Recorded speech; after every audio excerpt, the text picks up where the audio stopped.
আল্লাহ বললেন, ইব্রাহিম দেখি তোমার হৃদয়ে আমার জায়গা কতটুকু, যাও কলিজার টুকরা সন্তান ইসমাইলের গলার মধ্যে তলোয়ার লাগাও।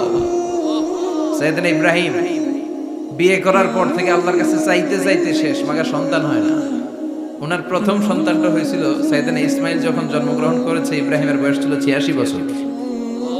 সুবহানাল্লাহ কইতে মনে চায় না? এই এলাকায় আছে 86 বছর বয়সে সন্তান হয়েছে? হ্যাঁ, এরকম শক্তিশালী পুরুষ কেউ আছে? 86 বছর বয়সে তো হাঁটতেই পারে না।